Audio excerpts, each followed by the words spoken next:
Hello दोस्तों, कैसे हैं आप सब लोग। अब मैं आप लोगों को एक नई कहानी सुनाने जा रहा हूं जिसका नाम हाउस वाइफ क्लब है। देर करते हुए शुरू करते हैं चिलचिलाती धूप में। हालांकि सितंबर का महीना चल रहा था, मौसम अभी भी गर्म था। सुबह के 9 बजने में अभी कुछ ही मिनट बाकी थे। Lekina Gamia Sahania Hoti ya Rahithi, Vangahai Sahara ki Faster High Schooler ki Professor Vara para Eka Motorcycle Dia Rahithi, User para Pandraha Solaha Sala ki Eka Laraki Savarathi, Joatani Kubasurata Thiki Usaka Dharma Gutain Laga, Usen Faster High Schooler ki Uniforma Pahani Huithi, Ora Halam ki Thori Purain Zaman ki Uniforma Sadi Honi Kahithi. Lekina Yaha Usake Kubasurata Figara Ko Sabase Mahanj Fazana Shay B Zayadara Kasaka Bana Rahithi, Laraki ki Seher Para Eka Kamakadara Muskana Thi Jabavaha Pishki Sita Parabath Kisi Vyakti Shay Batam Kara Rahithi, Motorcycle ki Pish Eka Laraka Skula Uniforma Pahan Bathata, Agara Usaki Skula Uniforma Ora Sira Para Kucha Centimetara Balanahot, Takoi Us Laraki Samaja Sakatata. Kyonki Vahabi user Kubasurata Laraki Jatana Hai Sandarata, Halamki user Mem Thora Zyada Mardana Panata. भाई, क्या तुम्हें लगता है कि इस बार हमें नया शिक्षक मिलेगा? जैसे ही वे स्कूल के गेट पर पहुंचे, लड़की ने बाइक धीमी कर दी और पीछे खड़े लड़के से पूछने के लिए अपना सिर घुमाया। लड़के ने एक पल सोचा और फिर जवाब दिया, मुझे ऐसा नहीं लगता। इस स्कूल के शिक्षक आमतौर पर 3 साल एक ही कक्षा में पढ़ते हैं, है ना? क्यों? क्या तुम्हें चिंता है कि तुम्हारी पसंदीदा शिक्षिका सुश्री यू चली जाएंगी? वह हंसा। अपने भाई की बातें सुनकर लड़की मुंह बनाए बिना नहीं रह सकी।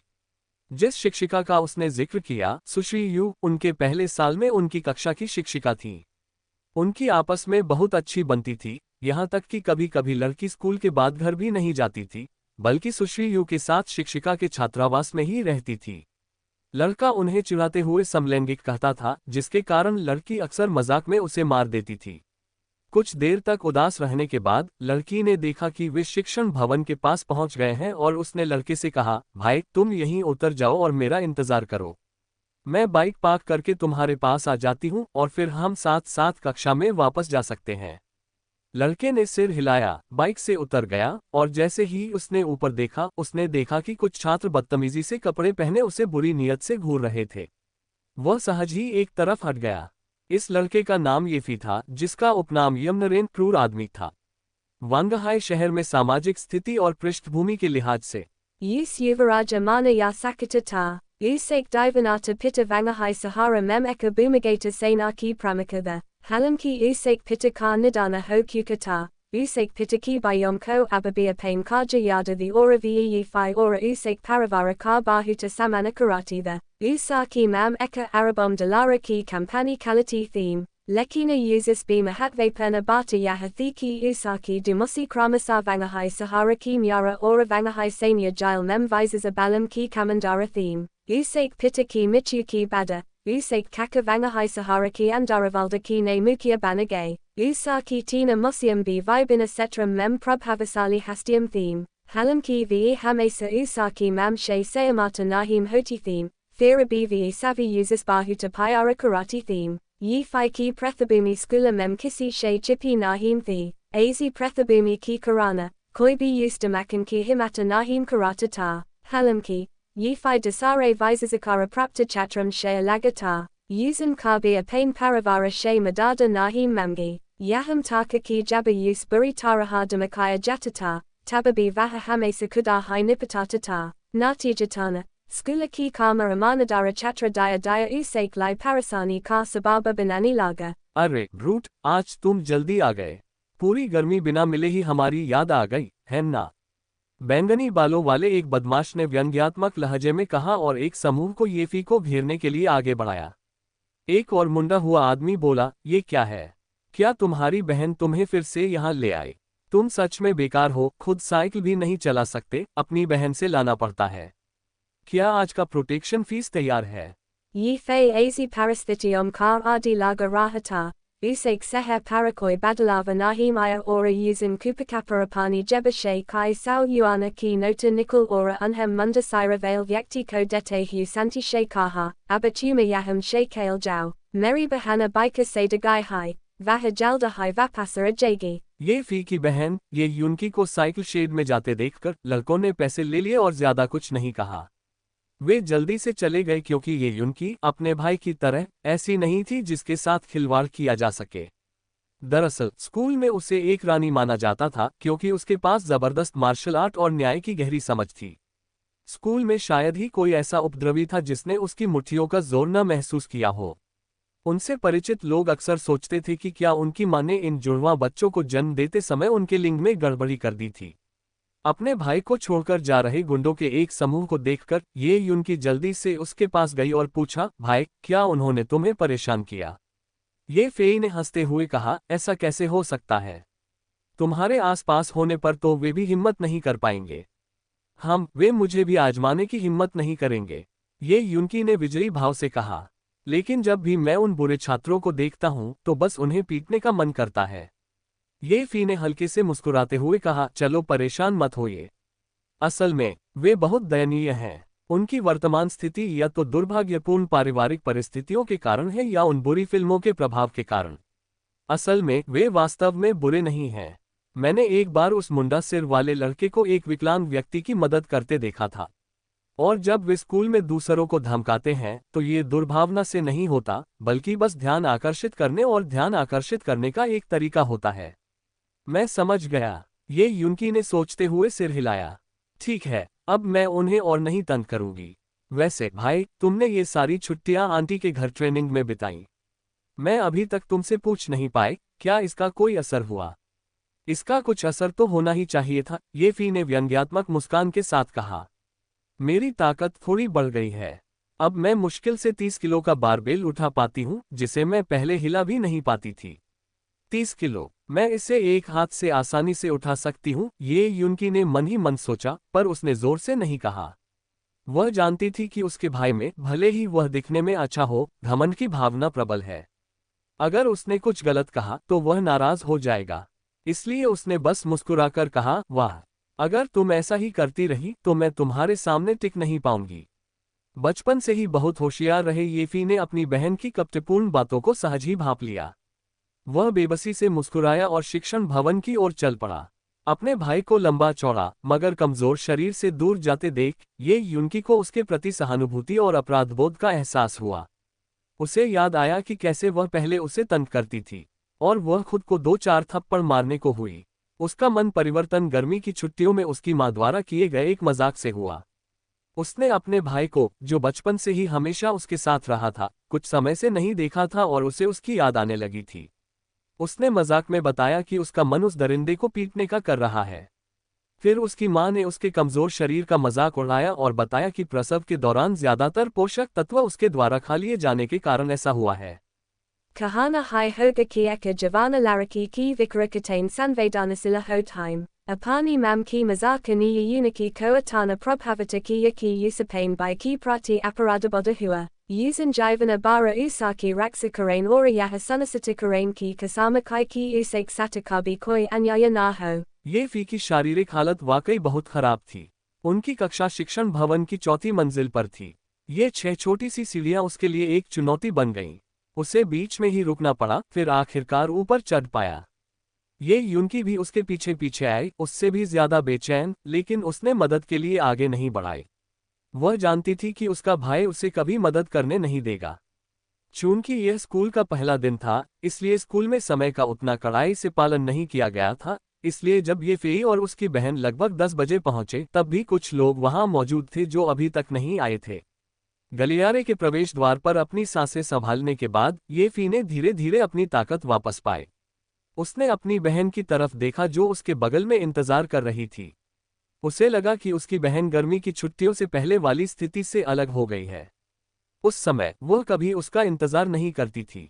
ऐसा लग रहा था कि उन 2 महीनों में जब वे एक दूसरे से मिले नहीं थे, वह बड़ी हो गई थी और दूसरों की परवाह करना सीख गई थी।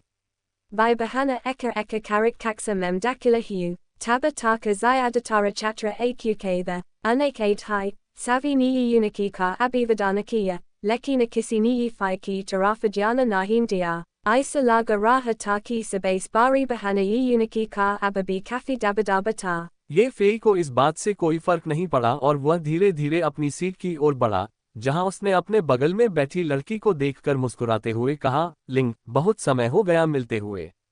तुम्हारी गर्मियां कैसी रहीं? Linga, jo yi uniki she kama kubasurata nahim thi, balki uses thoris iada kada kathiki thi, usen yi fi ka gamajosi she svegata nahim kia, usen basa karat lai ora apana sira gumalia, ora dia she budabadaya, nalayaka. ये फी खुद को व्यंग्यात्मक मुस्कान से रोक नहीं पाए। हालांकि वह नाराज नहीं था। यह कोई छुपी बात नहीं थी कि लिंग का उससे एक खास रिश्ता था। उनकी सगाई बचपन से ही तय थी। उसके पिता ये फी के पिता के करीबी सहयोगी थे। एक दशक से भी ज्यादा पहले दोनों के पिता एक भीषण आग में मर गए और अपने पीछे विधवाओं और अनाथों के 2 परिवार छोड़ गए। लिंग के परिवार की हालत ये के परिवार से भी बदतर थी। जहां ये के परिवार में कम से कम 5 बच्चे थे, वहीं लिंग के परिवार में सिर्फ वह और उसकी मां ही थी। Linga ka pura namalina linga ta, bakapana mem, yifai ki sata usaka rista bahu to karibita, ora vaha janati thiki ekadina vaha usaki dulhana banagi, vaha pyara she yifai ko, bai pata, kahati thi, jasaka matalaba taki vi jingala ki patam ki taraha aviba jahaim, halam ki, ekasamea para, lina linga yifai she jira ho gai ora, bai pata, ki bajaya, he, ya, oi, jays samanya sabdam she pukarain lagi. Yi fi ki buddy ki bavajuda, vaha samaja nahim pa raha taki vahakyom badala gai hai, sayada usaki saririka stiti ki karana, eka kamazora ora bimara manjatara kauna kahaga, bakapana she hai kai prasida doktaram she paramalsa lena ki bavajuda, koi bi usaki madada nahim karasaka, paramparika sini chikitsa ki anasara, usake sarira ki meridiana svavavaka rupa she avarada theme. Eka azi stiti jaisa parakisi ka bi niantrana nahim ta, jabataka prakrti she usaki stiti sudarain ki laya sadarana kajan nahom, jo pariyavaranya vaneza ki isa yuga mem delabada, usake paravara ki sampati usaki svastya samasyaram ka samadana nahim kara sakati thi. जब ये फी अपने स्वास्थ्य को लेकर निराश महसूस कर रहा था, लिन लिंग ने अचानक उसके हाथ को छुआ और पूछा, अरे, मैंने सुना है कि तुम गर्मियों के दौरान एक सैन्य शिविर में गए थे। क्या इसका कोई प्रभाव पड़ा? ये फी के बारे में जानना उसके लिए सामान्य बात थी क्योंकि उसकी मां ये फी की मां की डिप्टी और कंपनी में दूसरी सबसे बड़ी शेयरधारक थी। इसके अलावा उनके पारिवारिक रिश्तों के कारण उसके लिए ये फी के मामलों के बारे में न जानना असंभव था। ये फी ने उसके थोड़े चिंतित भाव को देखकर एक गर्मजोशी भरी मुस्कान के साथ उसकी ओर मुड़कर कहा, इसका कुछ असर हुआ है। मैं गर्मियों से पहले की तुलना में थोड़ा ज्यादा मजबूत महसूस कर रही हूँ। मुझे लगता है कि अगर मैं इसे जारी रखूं तो अच्छी प्रगति होगी। परवाह करने के लिए धन्यवाद, लिंग। उसकी बढ़ी हुई ताकत के बारे में सुनकर लिन लिंग की आंखें पल भर के लिए चमक उठी, लेकिन आखिरकार उसने मुंह बनाया और कहा, तुम्हारी परवाह किसे है? अपने बेकार स्वभाव के साथ क्या तुम मेरी चिंता के लायक हो? ये कहकर वह फिर से मुंह मोड़कर बिना कुछ और कहे अपनी मेज पर ध्यान केंद्रित करने लगी। ये फी को एक पल के लिए एहसास हुआ कि वो उससे इतनी दूर क्यों रहती थी और उसे बार बार बेकार क्यों कहती थी। उसके जिद्दी स्वभाव के बावजूद उसकी मंगेतर की उसके प्रति भावनाएं कभी नहीं बदली। इस बीच ये युनकी किसी तरह सहपाठियों की चापलूसी से छूटकर ये फी के पास बैठ गई। अचानक वह फिर से खड़ी हुई, लिन लिंग की ओर झुकी और एक चंचल मुस्कान के साथ पूछा, भाभी, आप क्या लिख रही हैं? लिन लिंग ने ये युनकी को आते हुए तब तक नहीं देखा जब तक उसने आवाज नहीं दी, जिससे लिन लिंग ने जल्दी से अपनी मेज में जो कुछ पकड़ा था उसे छुपा लिया और डांटते हुए कहा, युनकी, मैंने तुम्हें कितनी बार कहा है कि मुझे भाभी मत कहो। मैं इस बेकार जगह से कभी शादी नहीं करूंगी। तुम मेरे भाई के बारे में ऐसा नहीं कह सकते। लिन लिंग की बातें सुनकर ये युनकी का दिल दुख गया, उसका चेहरा थोड़ा अप्रिय हो गया। वो बेकार नहीं है। अगर तुमने उसके बारे में फिर कभी ऐसा कहा तो मैं तुमसे बात नहीं करूंगी। दोनों लड़कियां बचपन से ही गहरी दोस्त थीं, हालांकि बाद में लिन लिंग ये फी से दूर हो गई थी। हालांकि ये युनकी के साथ उसका रिश्ता बचपन की तरह ही मजबूत बना रहा। यह अप्रत्याशित था कि ये युनकी की एक ही टिप्पणी इतनी तीखी प्रतिक्रिया लाएगी, जिससे लिन लिंग चौंक गई। उसने झट से कहा, युनकी, इसे जबान की फिसलन ही समझो, मुझे माफ करना। ये कहते हुए उसे थोड़ा अजीब सा महसूस हुआ। उसे याद आया कि ब्रेक से पहले उसने ये युनकी द्वारा ये फी को इस तरह पुकारे जाने पर कोई आपत्ति नहीं जताई थी और कभी कभी तो उसे बेकार कहने में भी शामिल हो जाती थी। ये युनकी का ज्यादातर गुस्सा असल में खुद पर ही था। वह लिन लिंग को एक अच्छी बहन के रूप में खोना नहीं चाहती थी, इसलिए उसने झट से एक चमकदार मुस्कान बिखेरी और कहा, कोई बात नहीं, हम अच्छी बहनें हैं ना। लेकिन यहाँ वह लिन लिंग के कान के पास झुकी और फुसफुसाए, प्लीज अब उसे ऐसे भाई मत कहो। वह बहुत दयनीय है, बचपन से ही कमजोर रहा है और वह तुम्हें बहुत पसंद करता है। अगर तुम उसके बारे में ऐसे ही बोलती रहोगी तो उसे जरूर बुरा लगेगा। Lina linga muscarai ora uniki she fusafisane ki lijuki, donam larakium kucha derataka kupakapa batum karati rahim, jisik bada uniki nifati she ko usaki sita parabithaya ora lina linga ki sata bathakara apani batasita yari raki। ये फी एक तरफ बैठा उन दो बेहद खूबसूरत लड़कियों को आपस में फुसफुसाते हुए देख रहा था। उनके चेहरों पर मुस्कुराहट और चिंता के भाव बार बार आ रहे थे। उसका दिल गर्मजोशी से भर गया। चाहे वे किसी भी विषय पर बात कर रही हों, जब तक उसे पता था कि वे उसकी परवाह करती हैं, उसके लिए यही काफी था। थोड़ी देर बातचीत करने के बाद ये यूनकी खड़ी हुई और ये फी से बोली, अरे बेकार भाई, अपनी सीट पर वापस आ जाओ, शिक्षक आने वाले हैं। ये फी को एक पल के लिए हैरानी हुई। उसकी बहन पहले इस शब्द की वजह से लिन लिंग से नाराज क्यों थी, लेकिन अब वह खुद इसका इस्तेमाल कर रही थी। हालांकि उसे जल्दी ही समझ आ गया और उसे अपने पहले के अनुमान पर और यकीन हो गया। मुस्कुराते हुए ये फी और ये यूनकी लिन लिंग से दोबारा बात किए बिना अपनी सीटों पर लौट गए। चूंकि वह खुद को इस तरह प्रेरित करना चाहती थी तो वह उसे निराश कैसे कर सकता था। कुछ ही देर में आखिरी कक्षा की घंटी बजी, ये संकेत देते हुए कि कक्षाध्यापक कक्षा में आने वाले हैं। सभी शांत हो गए क्योंकि उन्हें पता था कि शहर के सबसे अच्छे स्कूल होने के नाते फर्स्ट हाई स्कूल का प्रबंधन सख्त है। Sabake Bathane ki kucha derabada, kaksaka daravaza daka dakara kolagaya, lagabaga 1.75 matara lambi eka mahila sixika andara aim, lina linga ki chulana mem, yi uniki eka javana laraki laga rahi theme, jabaki isa mahila ki bagala mem, lina linga orabi zai ada javana laga rahi theme, mahila ki umra lagabaga tisa sala rahi hogi, usake kantam para jarain ki taraha lam kale bala jara rahida. Usaki bari bari amkam, bumchi naka, chota muma, ora eka gama ora jeda jaza andakara siharata, jaisa para usaki naka para laga bina frema vala kasma bordika sundarata kaspasa jora rahata, usake upari sarira para choti bamham valakala blauzata jo usaki chatiko ubara rahata ora gori tivakaki jalaka dika rahata, usaki kuli bamham jedaki taraha bedaga theme। कमर पर कसी हुई कमीज उसके आकर्षक शरीर को उभार रही थी। कमर के नीचे उसका शरीर नाटकीय रूप से चौड़ा हो गया था, जिससे काली स्कर्ट में कसकर लिपटे उसके गोल और उभरे हुए नितंब और भी उभर आए थे। जैसे जैसे वह चलती, उसका भरा पूरा पिछला हिस्सा हल्के हल्के हिलता, जो कमजोर आत्मसंयम वाले किसी भी व्यक्ति को मोहित कर लेता। मांस के रंग के मोज़ों में लिपटी उसकी पतली टांगें एक मनमोहक चमक बिखेर रही थीं, जबकि उसके नाजुक पैरों में 5 सेंटीमीटर ऊंची स्टिलेटो हील वाले काले सैंडल थे जो उसके चलने पर चटक चटक की आवाज निकालते थे।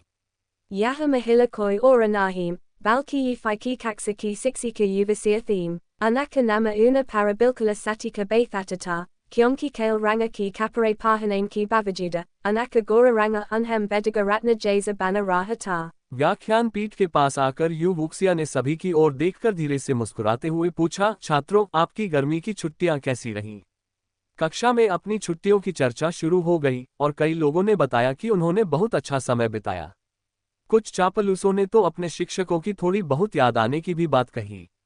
छात्रों को कुछ देर बात करने का मौका देने के बाद यू वुक्सिया ने उन्हें शांत किया और पूछा, ऐसा लगता है कि आप सभी ने अच्छा अवकाश बिताया, लेकिन मुझे आश्चर्य है कि आप में से कितनों ने अपना ग्रीष्मकालीन असाइनमेंट पूरा किया।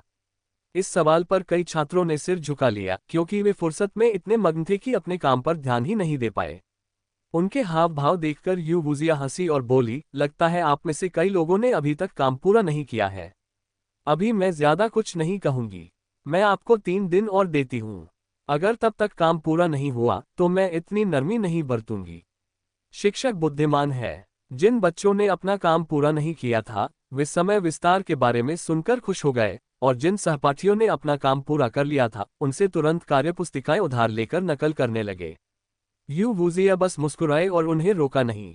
वह अपने छात्रों के साथ हमेशा नरमी से पेश आती थी। उनका मानना था कि छुट्टियों के असाइनमेंट छात्रों को पढ़ाई में व्यस्त रखने के अलावा और कोई खास मायने नहीं रखते। इस अतिरिक्त समय में जो लोग अपना काम पूरा नहीं कर पाए थे वे उसे पूरा कर लेते थे, इसलिए गर्मियों में उन्होंने क्या किया इस पर ज्यादा सोचने की जरूरत नहीं पड़ती थी।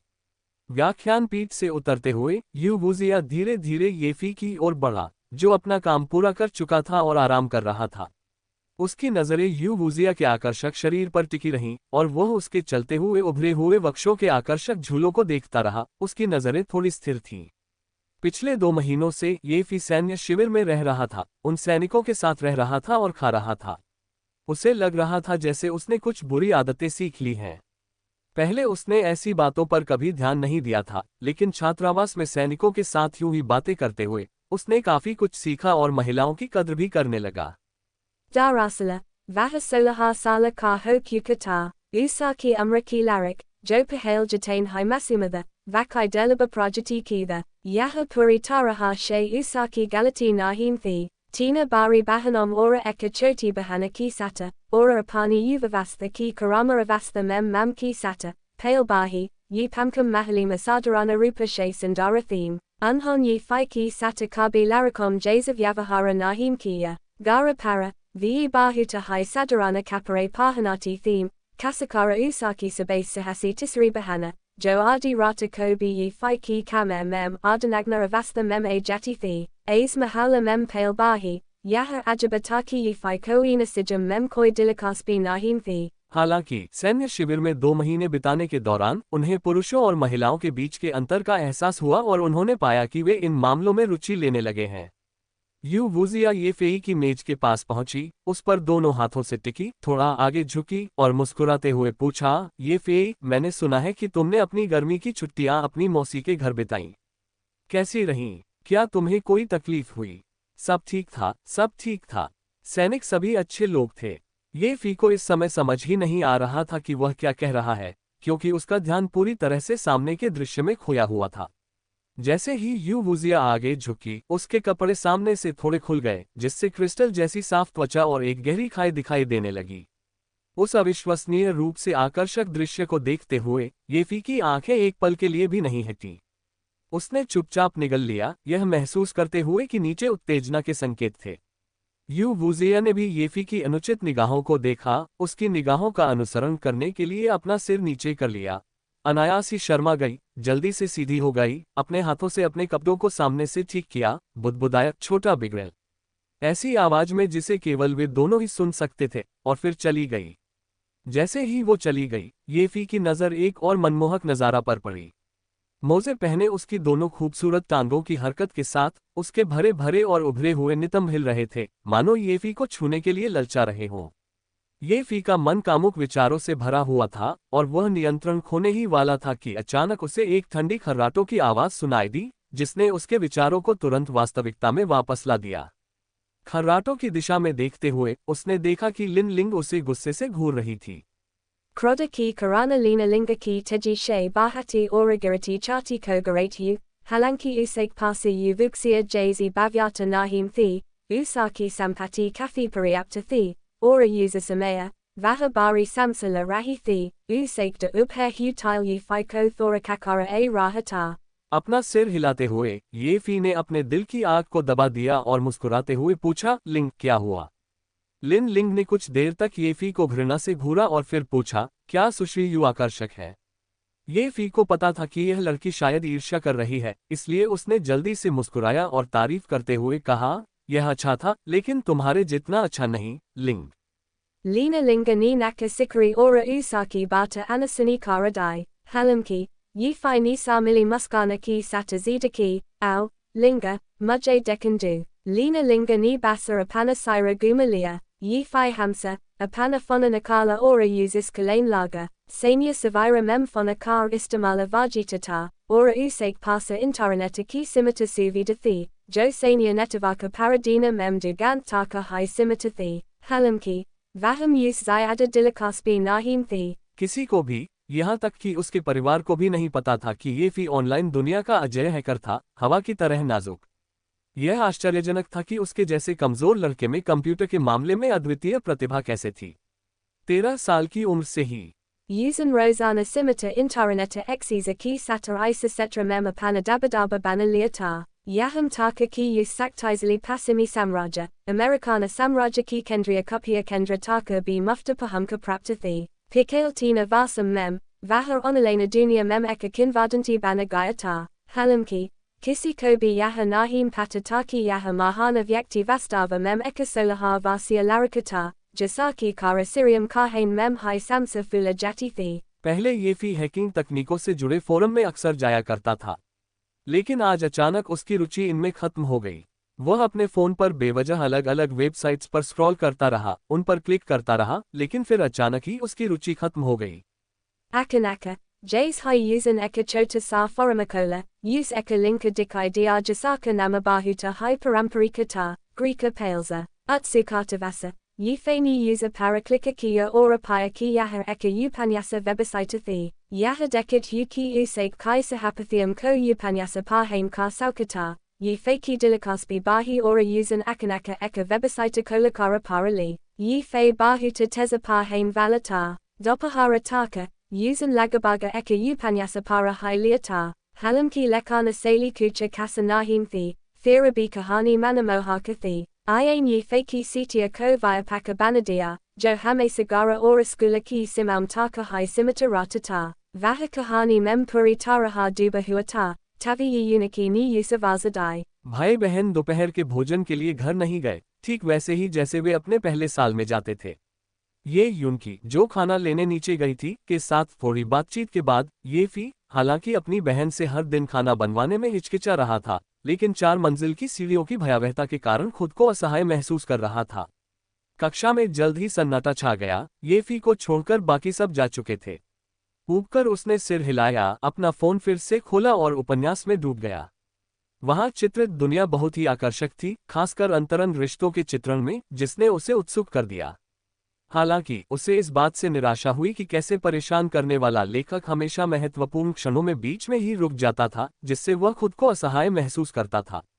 Ye uniki ki lotain she pahale, ye fini kitabakatma karalithi, isili nahim ki lekaka ni use pura karaliata, balki isili ki kahania pain vatamana makama parapahamka kukithi, vikani she barakara, vaha kahata taki kasa vaha lekaka ko dumra pata ora baki kahani usunata, lekina yaha basar ekakavahisathi, jo mumakina nahim thi, isili, usan bamana she eka ora upanyasakola. A pain kathora sakesanika ravaye ki lai masahura, faster high schooler mem schooler ki pahale hydina shays oradara pa hai suru ho gaithi, halam ki ye fi ko pahale klasa mem mazaratata, lekina abba usvo kama akasaka laga rahi theme, puri dopahara vahara pain fona para upanyasa pahata raha ora zindagi jean kar eka bilkula naya ora adbuta tarika kojata raha, a pain atata para vikara karati hu, usasasa huaki vo katana nirasata. इस दौरान उसने कई लेखकों से उनके असंपादित उपन्यास प्राप्त करने के लिए संपर्क भी किया।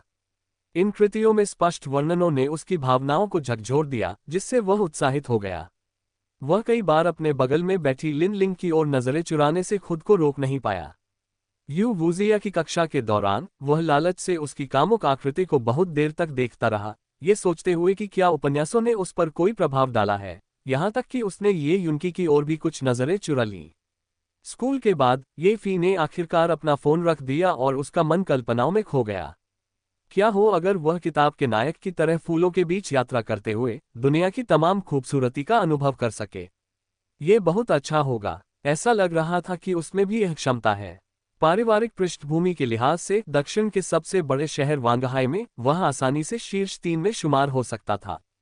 प्रतिभा के मामले में एक प्रतिभाशाली हैकर के रूप में उसके नाम का जिक्र ही कई महिलाओं को उसके लिए दीवाना बना सकता था। और जहां तक दिखावे की बात है तो ये तो जाहिर सी बात थी। ऐसा लग रहा था कि वह नायक बनने के लिए बिल्कुल उपयुक्त था। हालांकि उसे तुरंत अपनी शारीरिक स्थिति याद आ गई। वह इतना कमजोर था कि दुनिया की सारी खूबसूरती का अनुभव करना तो दूर, वह शायद लिन लिंग को भी अकेले नहीं संभाल पाता, फूलों के बीच सफर करना तो दूर की बात है। ऐसा लग रहा था कि उपन्यास तो आखिर उपन्यास ही होते हैं, जिनमें कल्पना और हकीकत के बीच एक फर्क होता है। खुद पर ठंडा पानी डालने के बाद ये फी निराश होकर नीचे गिर पड़ा। लिन लिंग उसे लगातार देख रही थी और ये देखकर कि वह थोड़ा परेशान लग रहा है, उसने पूछा, ये फी तुम्हें क्या हुआ है? अपने विचारों में खोए हुए ये फी ने बिना ज्यादा सोचे जवाब दिया, मैं सोच रहा हूँ कि मेरा शरीर कितना कमजोर है, मैं भविष्य में आपको कैसे संतुष्ट करूंगा। Lina Linga, Jo Boli Bali Laraki Nahim Thi, Svavavaka Rupashe Samaja Gaiki Usaka Kia Matalaba Hai, Saramate Yu, Yuzan Thukadia, Pagala, Yi Sabda Muma She Nikolane Ki Bada Hai Fiko Apani Galati Kara Sasahua, Yuzan Samajay Chain Ki Kazisaki, Lekina Lina Linga Saminda Hokara Suname Ko Tyara Nahim Thi. बेबस ये फी ने व्यंग्यात्मक मुस्कान दी, फिर मेज पर झुककर शून्य भाव से देखा। वह अपने शरीर से और भी असंतुष्ट महसूस कर रहा था, लेकिन वह कुछ नहीं कर सकता था। पिछले 2 महीनों से सैन्य शिविर में अपनी मेहनत के बावजूद वह हर बार थकान से गिर ही जाता था। उसकी जन्मजात बनावट ने उसे कभी भी महत्वपूर्ण सुधार के लिए अभिशप्त कर दिया था।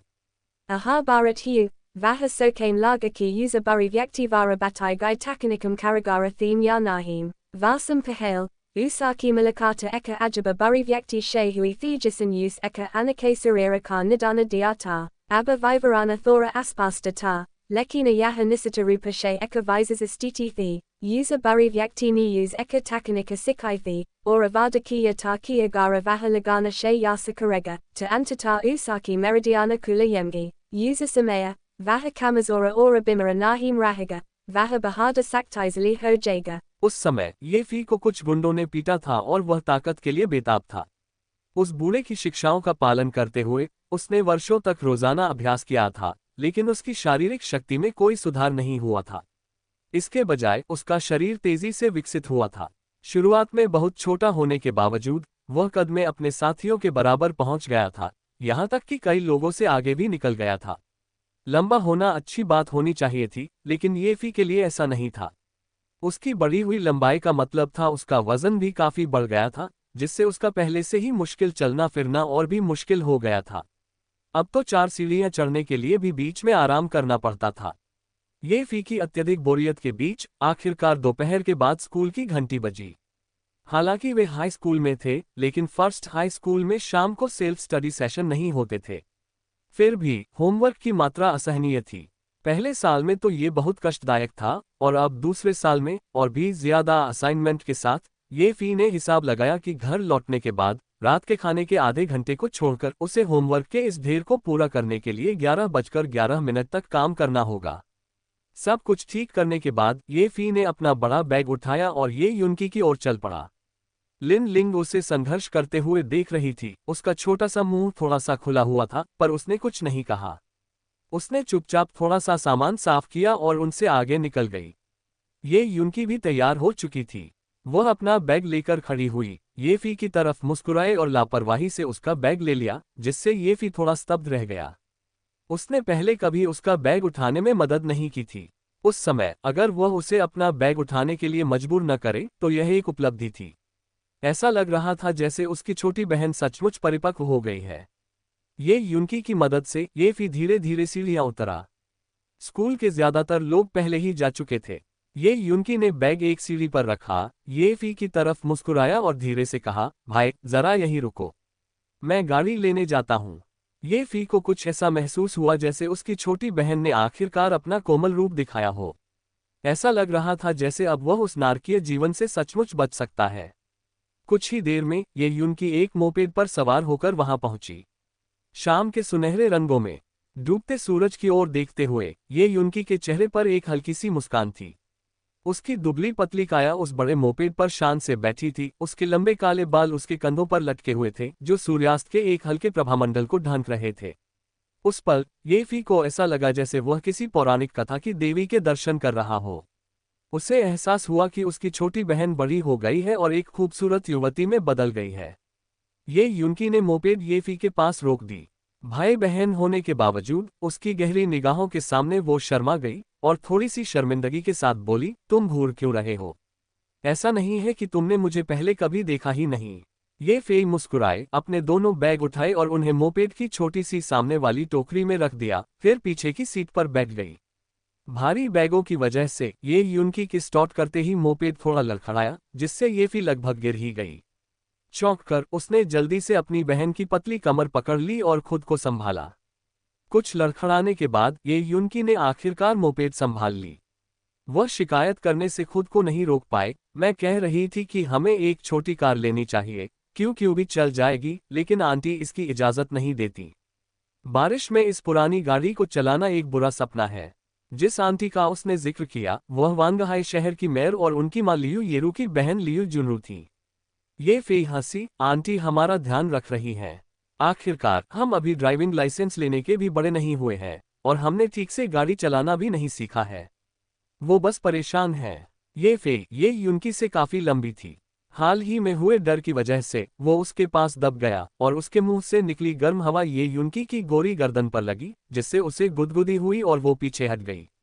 Yi Uniki Samaja Gaiki Antibasar Unakajana Raka Rahi Theme, Vo Basar Apani Barasa Nakala Rahi Theme, Vo Pahalbi Azi Sikiata Kara Kuki Theme, Ora Yi Fi Hamesa Unhemdalasa Deti Theme, Pahale, Unamem Bahasa Hoti The, Ora Kabi to Vo Unhem Marabi Deti Theme, Lekina Abba, Yi Fi Ki Prati Aparadaboda She Barakara, Vo Basa Eka Halki Si, Hammer, Kahakara Java Badeti Theme Ora Mapida Kalan Paradyana Kendrata Karate Theme। ये कहना जरूरी है कि ये परिवार का पालन पोषण बहुत अच्छा था। अगर वे किसी दूसरे अमीर परिवार के बच्चे होते तो उन्हें ड्राइविंग लाइसेंस की कोई परवाह नहीं होती। 13-14 साल की उम्र में सड़कों पर दौड़ते हुए ढेरों किशोर होते। वांगहाई में अगर ये परिवार अमीर नहीं माना जा सकता तो कोई अमीर परिवार ही नहीं था। यह इस बात से जाहिर होता था कि लोग निजी तौर पर वांगहाई शहर को लियुये शहर कहते थे। वांगहाई में ये परिवार का काफी प्रभाव था। Liuyi, Sabda du Pramika Parivaram, Liu Paravara Orayi Paravara, Ko das Atata, Liu Paravara ki Mukia Karkoi Putra Nahim Ta, Lekina Unaki Tinam Putrium Apana Pain Setra Mem Achinta Saktizali Theme, Sabase Bari Putri। Liu Fegai Wanghai की महापौर थी। दूसरी पुत्री Liu बिंगनिंग अरबों dollar की संपत्ति वाली एक कंपनी का प्रबंधन करती थी, और सबसे छोटी पुत्री वांगहाई में एक विशेष बल इकाई की कमांडिंग ऑफिसर थी, जो मात्र 30 वर्ष की आयु में कर्नल के पद पर थी और संभवतः इसी वर्ष ब्रिगेडियर जनरल के पद पर पदोन्नत हो जाएंगी। दूसरी ओर ये परिवार वांगहाई में भूमिगत सेनाओं पर नियंत्रण रखता था। दोनों परिवारों के बीच कड़ी के रूप में कार्य करते हुए येफी और ये युनकी को स्वाभाविक रूप से अनगिनत अनुग्रह और स्नेह प्राप्त थे। ये देखकर कि उसकी बहन ने उससे फिर से बहस शुरू नहीं की, येफी को थोड़ा अजीब लगा, लेकिन वह इतना मूर्ख नहीं था कि उसे फिर से उकसाए। कभी कभी ये युनकी की छोटी मुठ्ठियां काफी भारी हो जाती थीं और वह कोई आत्मपीड़ावादी नहीं था। जैसे जैसे माहौल शांत होता गया, येफी उस उपन्यास के बारे में सोचने से खुद को रोक नहीं पाया जो उसने उस दिन पहले पढ़ा था। और अब ये युनकी की पतली कमर पर हाथ रखते हुए उसके अंदर एक बेकाबू आवेग उमड़ पड़ा। ये युनकी की कमर पर लिपटा उसका बड़ा हाथ धीरे धीरे हिलने लगा। Faster High Schooler Ki Schooler Uniforma Cafe Dilithi, Hala High Mem Larakarat Hu, Yi Fi Ka Hatha Kisi Taraha Yi Uniki Ki Uniforma Ki Andara Kala Gayata, Gami Ki Vajaha She, Yi Uniki Surfer Uniforma Pahan Huthi, Yi Fi Ka Hatha Andara Jade Hai Shi Usaki Chikani Tivaka She Chugaya। ये फी की इच्छा और भी प्रबल होती गई। खुद को रोक न पाने के कारण उसने ये युनकी की चिकनी त्वचा को हल्के से सहलाना शुरू कर दिया। पहले उसने उसकी नाजुक नाभि पर कुछ बार हाथ फिराया, फिर धीरे धीरे ऊपर की ओर सरका, जब तक कि उसकी ब्रा का निचला किनारा नहीं छू गया, जहां वह रुका और धीरे से सहलाया। जैसे जैसे उसका हाथ आगे बढ़ता, उसका पिछला हिस्सा कभी कभी उसकी पहले से ही बड़ी छाती से छू जाता, जो छूने में मुलायम और सुखद लग रही थी। उसके दिल में उन्हें थामने की इच्छा जागी।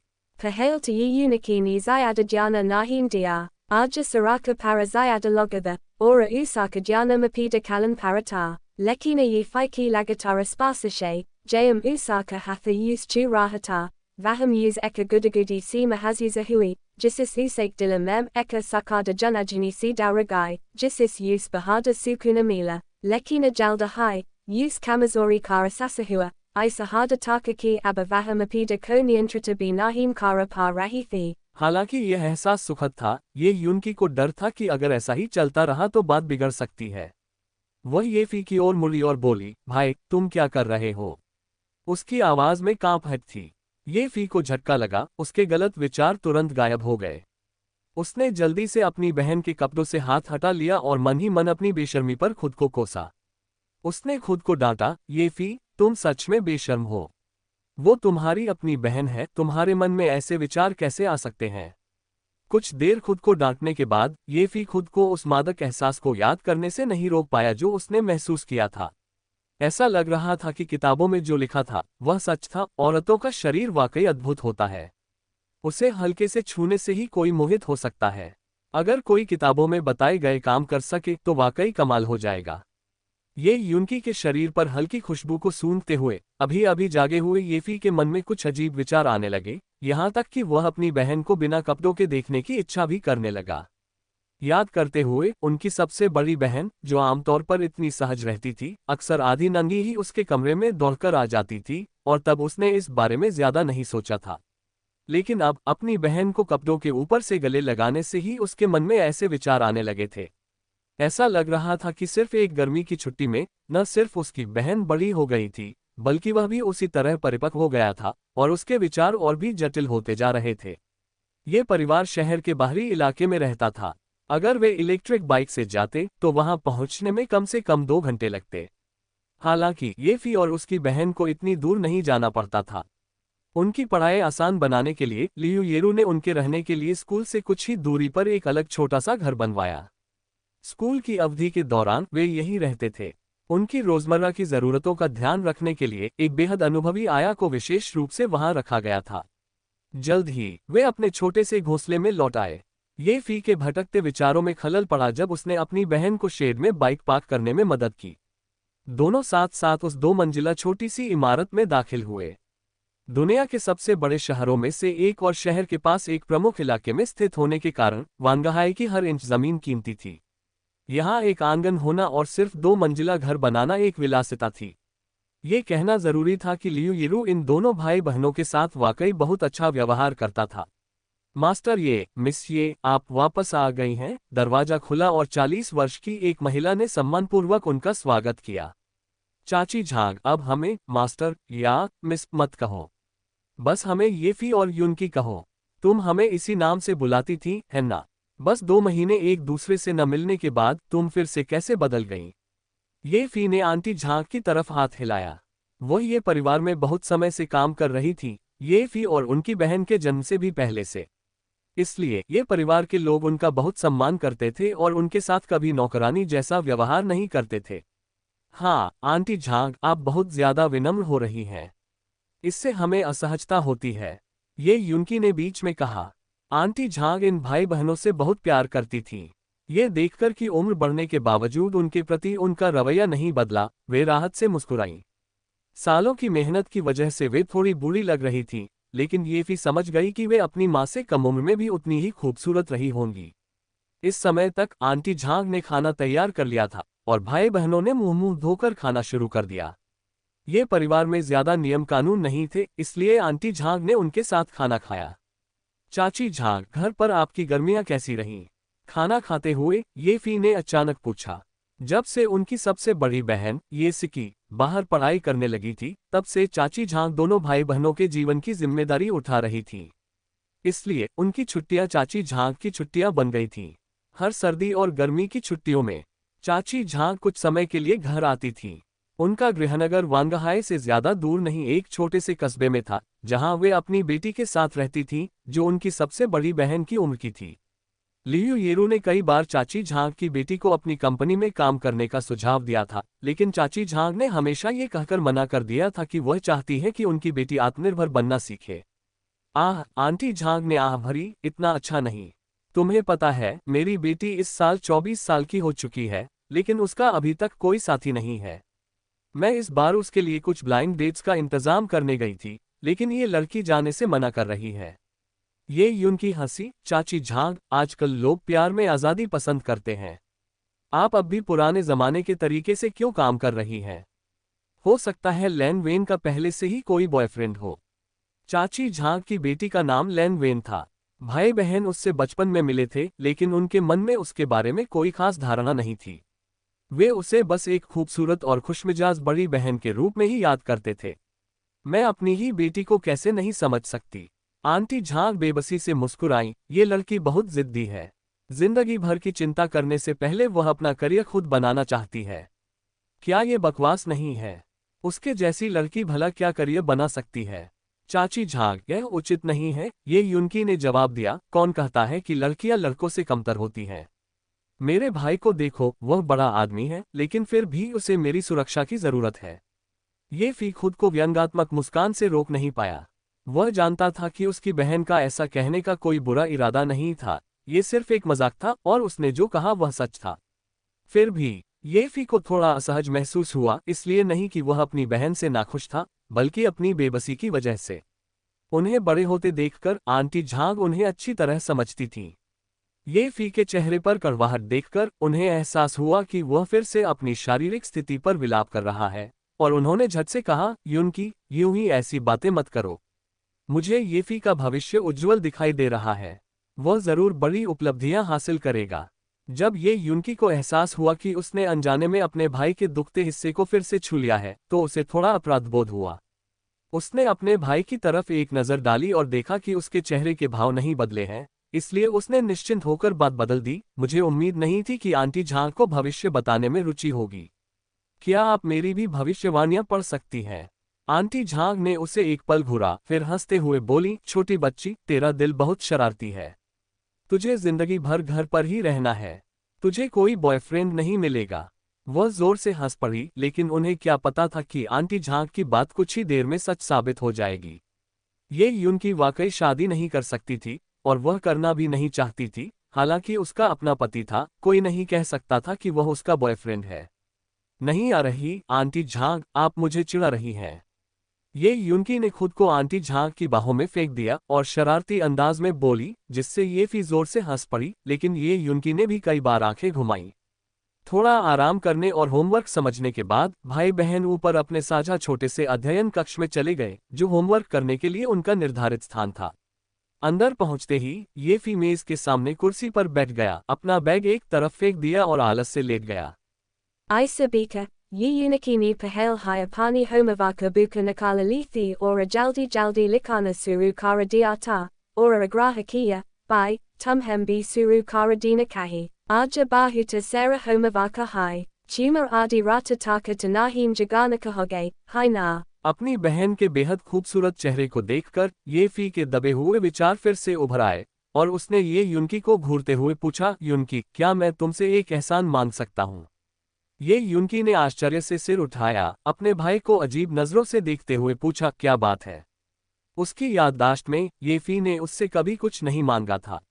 जब उसे मदद की जरूरत होती तो वह हमेशा बड़े भाई जैसा व्यवहार करता और उसे काम करने का आदेश देता। हालांकि इस वजह से उसे कई घूंसे भी खाने पड़े, फिर भी वह कभी नहीं बदली। ये फे उस खूबसूरत चेहरे से और अधिक प्रभावित हो गई और खुद को रोक न सकी और अचानक बोल पड़ी, क्या मैं तुम्हें गले लगा सकती हूँ?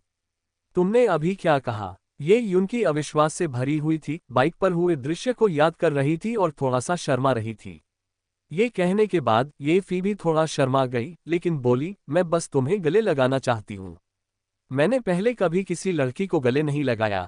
हालांकि तुम और तीसरी बहन हर समय गले मिलते और लिपटते रहते हो, कभी कभी तो वह बिना कपड़ों के भी तुम्हें गले लगा लेती है। ये युनकी ने उसे तिरस्कार से देखा, तुमने तीसरी बहन को छेड़ने की हिम्मत की। अब तुम मुसीबत में हो। एक बार जब उसे पता चल जाएगा तो वह निश्चित रूप से तुम्हारी पिटाई करेगी। ये भविष्य की समस्या है। ये फी ने बेपरवाही से कंधे उचका दिए। हालांकि तीसरी बहन अक्सर उसे तंग करती थी, लेकिन उसने उसे कभी जोर से नहीं मारा, इसलिए ये फी को डर नहीं लगा। उसने आगे कहा, तुमने अभी तक मेरे अनुरोध का जवाब नहीं दिया है। Halamki yus asahaja mahazyiza ho rahata, lekina daila yi uniki ko yada taki kaimki dorana kia huata, vaha yus ekabara pahel hai kota pahamka kukithi, isilia gara yusan fira she manakia, takia vaha yus ekabara fira kota paham cg, yaha sokakara, yusan hawk she sira halea orakaha, thikahai, basar eka japi, mujaya pana homavaka karana hai। वाह, ये फी अपनी बहन की सहमति पर बहुत खुश हुआ। उसने अपनी बाहें फैलाकर उसके नाजुक और कोमल शरीर को गले लगा लिया। हालांकि उसने ये युनकी को पहले भी गले लगाया था, लेकिन आज की तरह उसकी धड़कनें कभी तेज नहीं हुई थी। यह एहसास बहुत अच्छा था और उसे इसे छोड़ना मुश्किल लग रहा था। Jace hai fani ye uniki ko gail lagaya, usaka sihara thora la la hogaya, amatora para, use koya pati nahim hoti, lekina ye faki atajana use thora ajaba laga rahithi, Yi fei ki taraha, use be laga ki yaha alingana koi ama by bahana ka alingana nahim ta, balki kucha isa ta jo jol sajakarati haim, halimki, yaha asasa askayajaneka rupa she akata, use pala, use kuda ko kuda she jura karana bi muskila laga rahata. ये Yuki ने उसे धक्का देकर दूर नहीं धकेला। ये देखकर येफी के विचार और भी सक्रिय हो गए। उसने अपना सिर नीचे किया और धीरे से उसके कान में पूछा, क्या मैं तुम्हें चूम सकता हूं? ये युनकी उस पल थोड़ी स्तब्ध थी। जब येफी ने उसके कान में कुछ कहा तो उसके नाजुक कानों में झंझनाहट हुई, एक ऐसा एहसास जिसका उसे आनंद आया। उसने धीरे से सहमति में कुछ कहा। Yi Faiko Askaya Huaki Usaki Bahana ni Usake Assista Anyuroda Kosvakara Karalia, Kusi She Pule Nahim Samarehida, Unhon Usake Nazuka Seheko Kai Barakuma, Usake Galam Ki Komala Ora Chikani Tivaka Koma Hazuzakiya, Jo Bahada Sukuna Deen Vali Thi, Lekina Kucha Kumbanam Ki Bada, Vahara Santista Mahazuzakarain Lago Ora Uniki Ki Galabi Huntham Ko. जब तक ये Fei के होंठ ये युनकी के होठों से नहीं छू गए तब तक उसे समझ नहीं आया कि क्या हो रहा है। उसने झट से ये फेई को धक्का देकर कहा, भाई नहीं, हम ऐसा नहीं कर सकते। ये फी को उसके द्वारा पीछे धकेले जाने पर होश आया और उसे एहसास हुआ कि वह हद से ज्यादा आगे बढ़ गया था। माफी मांगते हुए उसने कहा, युनकी, मुझे माफ करना, मैं बहुत ज्यादा उतावला हो गया था। दरअसल ये युनकी ने भी अभी अभी इस एहसास का आनंद लिया था, लेकिन उसके मन में ये फी जैसे बुरे विचार नहीं थे, इसलिए वह ज्यादा समझदार थी। ये फी को पछताते हुए देखकर वह धीरे से मुस्कुराए और बोली, कोई बात नहीं, मुझे भी यह एहसास अच्छा लगा, लेकिन हम जुड़वां भाई बहन हैं, हम ऐसा नहीं कर सकते। ये फी ने अपनी बहन को उदारता से माफ करते हुए देखकर दृढ़ता से सिर हिलाया और कसम खाई कि अब कभी उसके बारे में गलत विचार मन में नहीं लाएगा। हालांकि युवा होने के कारण उसे यह एहसास नहीं था कि जब प्रलोभन आता है तो समझदारी बनाए रखना मुश्किल हो सकता है। गर्मजोशी भरे माहौल ने सारी असहजता दूर कर दी और भाई बहन पूरी समझदारी से अपना होमवर्क शुरू करने बैठ गए। अध्ययन कक्ष में सिर्फ कागज पर कलमों की खरोंच की आवाज सुनाई दे रही थी। उनकी गंभीरता को नीचे से आती आवाजों ने जल्द ही भंग कर दिया। उन्होंने आंटी झांग को कहते सुना, मिस ओह सिक्की, आप यहाँ? हाँ, मैं ये फी और युनकी से मिलने आया था। आंटी झांग, आप कैसी हैं? एक मधुर और सुरीली आवाज आई। ये फी और युनकी समझ गए कि यह उनकी बड़ी बहन ये सिक्की है। उनके लिए यह कोमल बड़ी बहन दूसरी माँ जैसी थी, कभी कभी तो अपनी माँ से भी ज्यादा देखभाल करने वाली। इसलिए वे उसके बहुत करीब थे। उसकी आवाज सुनकर वे अब और चुप नहीं रह सके। युनकी सबसे पहले बाहर निकली और चिल्लाए, बड़ी बहन, क्या आप युनकी को देखने नहीं जा रही हैं? हालांकि उनके नामों में बस एक ही अक्षर का अंतर था, लेकिन जब सब लोग ये सिक्की को दोनों नामों से पुकारते थे तो वे ये युनकी को सिर्फ युनकी कहकर बुलाते थे। अपनी बड़ी बहन से बात करते समय युनकी हमेशा खुद को युनकी कहती थी। जैसे ही युनकी उसकी बाहों में दौड़ी, ये सिक्की ने खुली बाहों से उसे पकड़ लिया और मुस्कुराते हुए कहा, ये छोटा सा उपद्रवी कौन है जो मेरी ओर दौड़ रहा है? मैं यहाँ ये फी को देखने आया हूँ, वह कहाँ है? ये फी भी अपनी बड़ी बहन के गर्म आलिंगन का आनंद लेना चाहता था, लेकिन उसका शापित शरीर युनकी से पीछे रह गया। जब तक वह दालान में पहुंचा, युनकी पहले से ही ये सिक्की की बाहों में दुबकी हुई थी। ये फी को देखकर ये सिक्की ने छोटी बहन को छोड़ दिया, उसके पास गई और उसे कसकर गले लगाते हुए उत्साहित होकर बोली, छोटे भाई, मुझे तुम्हारी बहुत याद आई। कल जब ये फी काम के सिलसिले में सैन्य शिविर से लौटा था तब वह घर पर नहीं थी, इसलिए 2 महीने अलग रहने के बाद आज ही उसने अपने छोटे भाई को देखा। बचपन से ही वह उससे बहुत प्यार करती थी, इसलिए उसे उसकी बहुत याद आ रही थी। बड़ी बहन और भाई के बीच घनिष्ठता देखकर युनकी ने असंतोष में मुंह बनाते हुए कहा, बड़ी बहन पक्षपाती है, वह केवल भाई को पसंद करती है, युनकी को नहीं। ये सिक्की हंसी और आगे बढ़कर युनकी को भी गले लगा लिया और बोली, ऐसा कौन कह रहा है? तुम दोनों मेरी छोटी छोटी खजाने हो। उसने उन्हें और कसकर गले लगा लिया। इस समय ये फी खुशी से फूला नहीं समा रहा था। जब उसकी बड़ी बहन ने उसे अभी अभी गले लगाया था तो उसका दिल तेजी से धड़कने लगा था। उसकी बड़ी बहन का फिगर उसकी बहन से कहीं ज्यादा अच्छा था और उसकी छाती के सामने की कोमलता, जो उसकी बहन से कहीं ज्यादा बड़ी थी, महसूस करते हुए और उसके अलौकिक और सुंदर चेहरे को देखते हुए ये फी को पहली बार एहसास हुआ कि सुंदर और कोमल होने के साथ साथ उसकी बड़ी बहन बेहद आकर्षक भी थी। उसके मन में अनायास ही विचार उठने लगे और नीचे उत्तेजना के संकेत दिखाई देने लगे। जब ये सिकी ने युनकी को भी गले लगाया तो युनकी की कोमलता अभी भी उसके पेट से दब रही थी। अब और उस आवेग का विरोध न कर पाने के कारण वह हिम्मत करके आगे बढ़ा और अपनी बड़ी बहन के कोमल पेट से लग गया। ये सिकी और येफी एक दूसरे से कसकर चिपके हुए थे और उसने तुरंत उसके बदलाव को भांप लिया। थोड़ा शर्माते हुए उसने उन पर से अपनी पकड़ ढीली कर दी, येफी का राज उजागर किए बिना, और धीरे से कहा, येफी तुम बड़ी हो गई हो, है ना? ये सुनकर येफी समझ गया कि उसकी बड़ी बहन ने उसके इस बदलाव को जरूर देख लिया होगा। शर्मिंदगी महसूस करते हुए उसने अपना सिर झुका लिया और मन ही मन खुद को इतना बेशर्म होने के लिए धिक्कारा। अपनी बड़ी बहन जो माँ जैसी कोमल थी के प्रति वह ऐसा कैसे सोच सकता था। Yi siki ni yi faiki aparadaboda bare bavadeke, muskarai ora usaka hatha pakarate uboli, kiachu madonam abi homavaka kara rehitha, ow.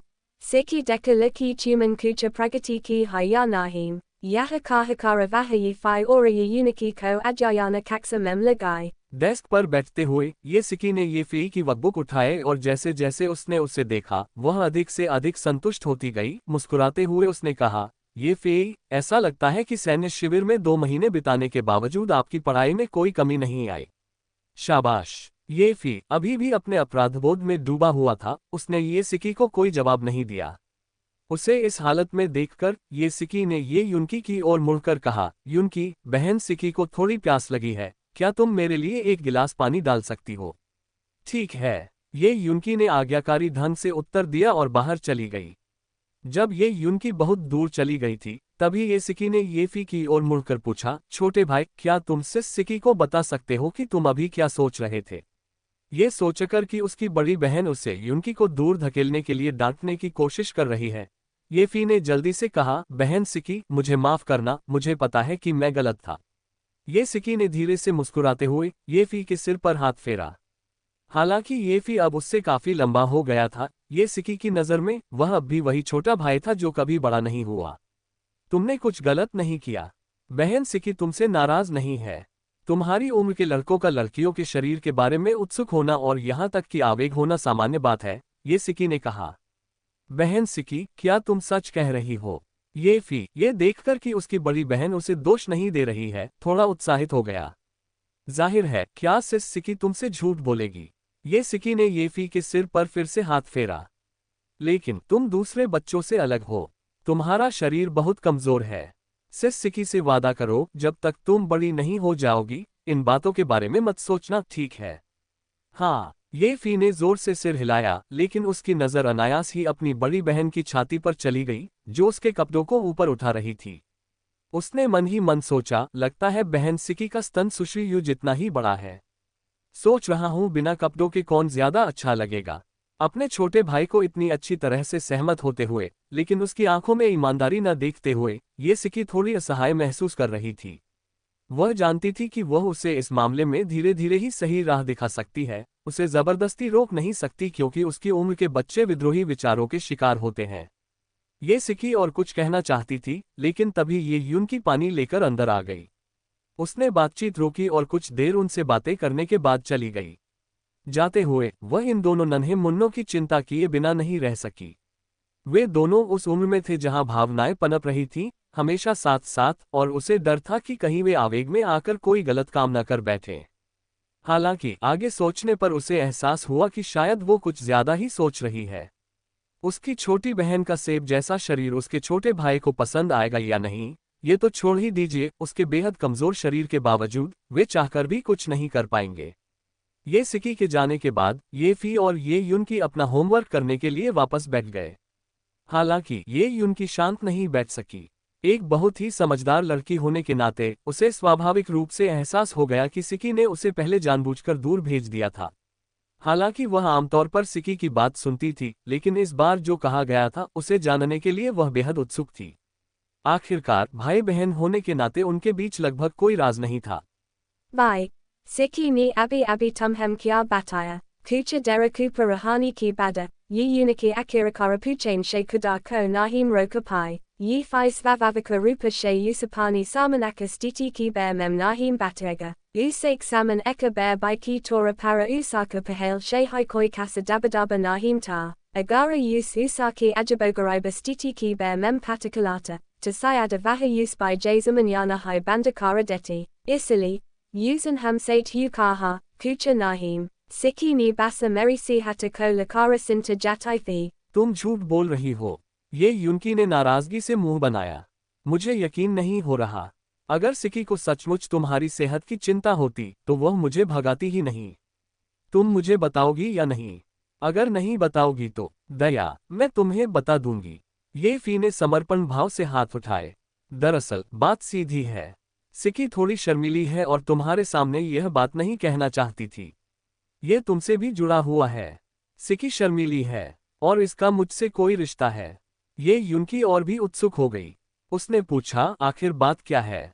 ये फी हंसी। सिकी ने कहा कि मेरा शरीर पर्याप्त मजबूत नहीं है और मैं बहुत छोटी हूँ। वह चाहती है कि मैं जल्दी से बड़ी हो जाऊं, अपने शरीर को आकार में लाऊं और फिर उसके साथ मेरी शादी तुम्हारे साथ कर दे। Tumhari kalpanasalata bahuta zayada hai, yi unikini tiraskarapervakakaha, isa dunia mem abitaka koibi sikiki layaka nahim hai, tumhari tabata hai choro, kiarai zaka matalaba mem surfa tumher layaka hum, yi fi muskurat humazaka karata raha, vaha yi uniki ko serhaim ki kazisa nahim kara rahata, balki mazaka ki zari bata badalaim ki kazisa kara rahata. हाँ, तुम मेरे लिए सबसे उपयुक्त हो। ये युनकी ने उसका मजाक उड़ाना जारी रखा, मेरे जूते लाने के लिए उपयुक्त। जब भाई बहन खुशी से बातें कर रहे थे तभी नीचे से आंटी झांक की आवाज आए, या तुम भी यहाँ हो। आंटी झांक की आवाज सुनकर भाई बहन चुप हो गए। अगर इस घर में उन्हें किसी से डर लगता था तो वो निश्चित रूप से उनकी दूसरी बहन ये सियाओ थी। सियाओ बहुत गंभीर स्वभाव की थी, बाहरी लोगों से दूर रहती थी, परिवार का ख्याल रखती थी, लेकिन छोटी उम्र में मां को खोने के सदमे के कारण उसे अपनी भावनाएं व्यक्त करने में दिक्कत होती थी। ये जानते हुए भी कि सियाओ भी सिकी की तरह उनका उतना ही ख्याल रखती थी, फिर भी वे उससे थोड़ा डरते थे। सियाओ का स्वागत करने के लिए एक बार फिर अपना होमवर्क एक तरफ रख दिया। हालांकि वे उससे डरते थे, फिर भी वे उसके बहुत करीब थे। उनके जाने से पहले ही सियाओ उनसे पहले अंदर आ गई।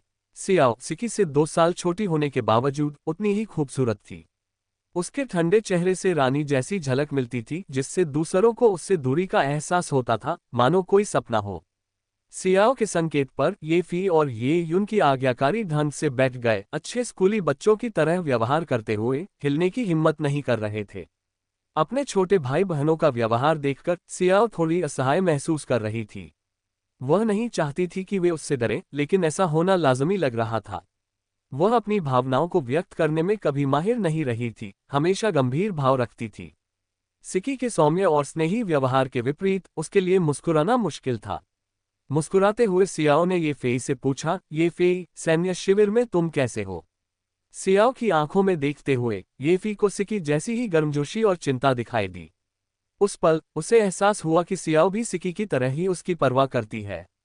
याद करते हुए सियाओ हमेशा उसे इसी नज़र से देखती थी, लेकिन वह उसके हाव भाव से इतना भयभीत था कि उसे ध्यान ही नहीं आया। अचानक सियाओ के प्रति अपराधबोध का एहसास हुआ। उसने अपनी कुर्सी उसके बगल में सरका दी, झुक गया, अपना सिर उसकी छाती पर टिका दिया। उसका चेहरा उसके कोमल और गर्म आलिंगन से लग रहा था। उसे आश्चर्यजनक रूप से अशुद्ध विचारों से मुक्ति मिली, केवल गर्मजोशी। सियाओ, इतने वर्षों की देखभाल के लिए धन्यवाद, ये फी ने ईमानदारी से कहा। मूर्ख बच्चे, हम भाई बहन हैं, तुम इतने औपचारिक क्यों हो रहे हो? पहली बार सियाओ ने सच्ची मुस्कान दिखाते हुए अपने छोटे भाई के सिर पर धीरे से हाथ फेरा। किनारे बैठी ये युनकी थोड़ी स्तब्ध रह गई। उसे अंदाजा भी नहीं था कि सियाओ इतनी खूबसूरती और कोमलता से मुस्कुरा सकती है। उसी पल उसने सियाओ के दिल की बात भी समझ ली। ये फी के इशारे पर वह सियाओ के पास गई और उसके आलिंगन में सिमट गई। अपने प्यारे भाई बहनों को गले लगाते हुए ये सियाओ का दिल और भी खुश हो गया और उसने धीरे से कहा, तुम दोनों स्कूल में अच्छा कर रहे होगे, ठीक है? अगर कोई बात हो तो मुझे बताओ। माँ और बहन सिकी बहुत व्यस्त रहती हैं, इसलिए मेरे पास ज्यादा खाली समय होता है। स्नातक होने के बाद वह अपनी माँ की कंपनी में शामिल नहीं हुई, बल्कि एक छोटा सा मार्शल आर्ट जिम खोला। लियू परिवार के पास उत्कृष्ट पारंपरिक मार्शल आर्ट का एक सेट था, जिसका अभ्यास बहनें बचपन से करती आ रही थीं। वरना ये युनकी बहन सिकी की तरह स्कूल में अग्रणी नहीं बन पाती। सिस सिकी के बारे में बात करते हुए ये फी ने पूछा, सियाओ, तुम सिस सिकी के साथ क्यों नहीं आई? वह अभी अभी गई हैं और माँ भी क्यों नहीं आई? ये सियाओ ने जवाब दिया, बहन सिकी ने आते समय मुझे फोन किया था, लेकिन मुझे कुछ काम निपटाने थे इसलिए मैंने उन्हें पहले आने दिया। कंपनी में अभी अभी एक बड़ा सौदा हुआ है और माँ और बहन सिकी बहुत व्यस्त हैं। माँ आज भी घर नहीं लौटी हैं। ये सियाओ ने समझाया, हालांकि पूरी सच्चाई नहीं। ये सच था कि माँ घर नहीं आई थी और बहन सिकी ने उन्हें फोन किया था, लेकिन उन्हें वास्तव में कोई जरूरी काम नहीं था। उन्होंने जानबूझकर खुद को बहन सिकी से अलग कर लिया था, इसलिए नहीं कि वह उनके साथ नहीं रहना चाहती थी, बल्कि इसलिए कि अगर वह बहन सिकी के साथ रहती तो ये दोनों बदमाश उनसे चिपक जाते, जिससे उन्हें अकेलापन महसूस होता। ये जानते हुए कि उन्हें अगले दिन कक्षाओं के लिए जल्दी उठना होगा और अभी भी बहुत सारा होमवर्क पूरा करना है, ये सियाओ ज्यादा देर तक नहीं रुका और थोड़ी देर बातचीत करने के बाद चला गया। ये सियाओ के जाने के बाद पढ़ाई आखिरकार शांत हो गई और भाई बहन जल्दी से अपना होमवर्क करने लगे। वे अगले दिन यूवुजिया की आलोचना का जोखिम नहीं उठाना चाहते थे। रात के 11 बजे तक उन्होंने आखिरकार अपना सारा काम पूरा नहीं किया था। ये सियाओ आलस से खींची और अचानक जोर से हंस पड़ी। ये फी ने उसे कुछ उलझन भरी नजरों से देखा, उसे समझ नहीं आ रहा था कि उसे क्या हो गया है। हालांकि उसने अपनी उलझन जाहिर करने की हिम्मत नहीं की और बस पूछा, क्या बात है? मैं खुश हूं। ये युनकी ने बात को घुमा फिराकर नहीं कहा। मुझे आज ही एहसास हुआ कि सियाओ हमारे लिए कितनी अच्छी है। मैं उससे बहुत डरती थी। हाँ, ये फी ने सहमति में सिर हिलाया। अब याद आता है, हमें सियाओ से माफी मांगनी चाहिए। हमने उससे इतनी दूरी बना ली थी, सोचती हूँ कि वो कितनी दुखी हुई होगी। ये युनकी को भी यही लगा, लेकिन वह इस गंभीर विषय पर ज्यादा सोचना नहीं चाहती थी। अब जब वे सियाओ के दिल की बात समझ गए हैं, तो ऐसी परिस्थितियां दोबारा नहीं आएंगी। तो इस बारे में ज्यादा सोचने की क्या जरूरत है? वह मुस्कुराए और बोली, ठीक है, दार्शनिकों की तरह व्यवहार करना बंद करो। बहुत देर हो गई है, थकी तो नहीं हो? क्यों न नहा धोकर जल्दी सो जाओ? हाँ, मैं थोड़ी थकी हुई हूँ। ये फी ने भारी विचारों को छोड़ दिया। अगर वे भविष्य में सियाओ के साथ अच्छा व्यवहार करते रहे तो सब ठीक रहेगा। तो चलो नहा धोकर सो जाते हैं, या फिर साथ में नहा लें। अच्छा लग रहा है। ये युनकी ने उसकी ओर आंखें घुमाई, थोड़ा सा सज धज कर तैयार हुई, फिर उसे अनदेखा कर दिया और जल्दी से अपने कमरे में वापस चली गई। ये फी ने भी अपनी किताबें व्यवस्थित की, खुश होकर। आज उसे न सिर्फ सियाओ के इरादे समझ में आ गए, बल्कि उसकी छोटी बहन भी उसके प्रति ज्यादा नर्म लग रही थी। उसने पहले कभी अपनी किताबें खुद व्यवस्थित नहीं की थीं, बल्कि हमेशा उन्हें छांटने के लिए उसके पास फेंक देती थी। हालांकि इस बार उसने उसकी मदद नहीं की, फिर भी ये पहले की तुलना में एक बड़ा कदम था। अपने कमरे में लौटकर ये फी ने एक नाइट गाउन उठाया और बाथरूम की ओर चला गया। अपने कपड़े उतारकर ये फी ने बड़े ड्रेसिंग मिरर में खुद को देखा। उसका शरीर काफी अच्छा था, किसी बॉडी बिल्डर जितना मांसल तो नहीं, पर सुडौल जरूर था। उसके पेट की मांसपेशियां सुडौल थीं, जिससे वह आम इंसान से कहीं ज्यादा मजबूत लग रहा था। फिर भी उसे समझ नहीं आ रहा था कि उसके मजबूत शरीर में इतनी कमजोरी क्यों लग रही थी। Use pata binahim taki alaga parasthitium mem usaka sarira kara binahim hopiga, usaki pratasthita pariverika prathabumi ki karana, liu yiruni bakapana shehai usvastya ki lai puraka ahara daitha, halamki, isa saheki bavajuda, vahaki valakare hi hopaper, yani unhon vasam taka kari trening alithi, unak sarira mem kami kaiser ho sakati thi. ये फी की नजर धीरे धीरे नीचे उसकी टांगों पर गई और उन दोनों के बीच लटकी हुई उस चीज पर ध्यान केंद्रित किया। यही वो चीज थी जिसने उसे सिकी के सामने शर्मिंदा कर दिया था। सिकी के आकर्षक शरीर, खासकर उसकी बड़ी और मुलायम छाती के बारे में सोचते हुए वो उसे थपथपाए बिना नहीं रह सका। विचारों में खोया हुआ उसने खुद को उत्तेजित होते पाया। कुछ देर तक अपने विचारों में खोए ये फी को याद आया कि उसे अगले दिन सुबह जल्दी उठना है। वह जल्दी से कपड़े धोने गया, लेकिन खुद को उत्तेजित पाकर हैरान रह गया। परेशान होकर वह सोचने लगा कि यह व्यवहार क्यों नहीं कर रहा है।